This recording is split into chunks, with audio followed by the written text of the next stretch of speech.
ഒരേ സമയം നടന്മാരുടെ അമ്മയും നായികയുമായി വേഷമിട്ട മലയാളികളുടെ പ്രിയപ്പെട്ട കവിയൂർ പൊന്നമ്മ ഓർമ്മയായിട്ട് 1.5 വർഷമാകാൻ പോകുന്നു. എല്ലാ അമ്മവേഷങ്ങളിലും തന്റേതായ കയ്യൊപ്പ് ചാർത്തിയും 70ഓളം സിനിമകളിൽ നായികയായും പൊന്നമ്മ വേഷമിട്ടു. MS സുബ്ബലക്ഷ്മിയെ പോലെ വലിയ പാട്ടുകാരിയാക്കണമെന്ന മോഹവുമായാണ് പൊന്നമ്മ കലാരംഗത്തേക്ക് എത്തിയത്. 14ാമത്തെ വയസ്സിൽ നാടകങ്ങളിൽ പാടി. പിന്നീട് നാടകത്തിലൂടെ തന്നെ അഭിനയ രംഗത്തേക്ക് ചേക്കേറി.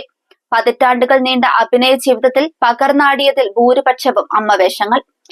1965 തൊമ്മന്റെ മക്കൾ എന്ന സിനിമയിൽ സത്യന്റെയും മധുവിന്റെയും അമ്മയായി വേഷമിടുമ്പോൾ പ്രായം 22. ഇതേ വർഷം പുറത്തിറങ്ങിയ ഓടയിൽ നിന്ന് എന്ന സിനിമയിൽ സത്യന്റെ നായികയായും പൊന്നമ്മ അഭിനയിച്ചു. മലയാളിയുടെ അമ്മ മുഖമായി മാറിയ കവിയൂർ പൊന്നമ്മ പല തലമുറ നായകന്മാരുടെ അമ്മയായി 400-ലധികം സിനിമകളിൽ വേഷമിട്ടു. സ്നേഹവാത്സ്യങ്ങളുടെ ഒരാഴക്കടൽ തന്നെ അവർ നമ്മെ അനുഭവിപ്പിച്ചിരുന്നു. 2021 പുറത്തിറങ്ങിയ ആണും പെണ്ണും എന്ന ചിത്രത്തിലാണ് അവസാനമായി അഭിനയിച്ചത്. 4 തവണ ഏറ്റവും മികച്ച 2ാമത്തെ നടിക്കുള്ള സംസ്ഥാന അവാർഡ് ലഭിച്ചു. അങ്ങനെ സമാനതകളില്ലാത്ത ഭാവവേഷ പകർച്ചകളുമായി പതിറ്റാണ്ടുകൾ നീണ്ട അമ്മവേഷത്തിലൂടെ കവിയൂർ പൊന്നമ്മ നമ്മെ വിസ്മയിപ്പിച്ചു. പ്രേം നസീറും സത്യനും മുതൽ മമ്മൂട്ടിയും മോഹൻലാലും അടക്കം മുൻനിര താരങ്ങളുടെയെല്ലാം അമ്മയായി. മോഹൻലാലിന്റെ അമ്മയായി മാത്രം പ്രത്യക്ഷപ്പെട്ടത് 50ഓളം ചിത്രങ്ങളിൽ. വാത്സല്യത്തിന്റെ പ്രതീകമായി കവിയൂർ പൊന്നമ്മ മാറിയ അമ്മവേഷങ്ങളിൽ പലതിലും മോഹൻലാലായിരുന്നു മകൻ. താൻ പ്രസവിക്കാത്ത മകൻ എന്നാണ് മോഹൻലാലിനെ കവിയൂർ പൊന്നമ്മ വിശേഷിപ്പിച്ചത്.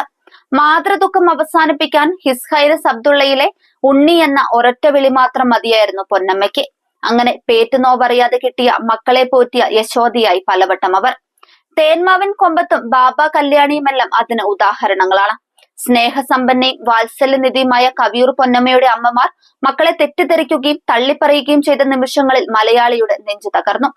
എന്നാൽ ഒരുപക്ഷെ ഒരിക്കലും മറക്കാനാവാത്ത വിധം മലയാളിയെ വേട്ടയാടിയ കവിയൂർ പൊന്നമ്മ കഥാപാത്രം തനിയാവർത്തനത്തിലെ ബാലന്റെ അമ്മയായിരിക്കും. വിഷമൊഴിച്ച അവസാനയുരുള മകന് വാരിക്കൊടുക്കുന്ന അമ്മ. മരണത്തിലൂടെ മകനെ മോചിപ്പിക്കുമ്പോൾ അവൾ ഒരു തുള്ളി കണ്ണുനീർ പൊഴിക്കുന്നില്ല.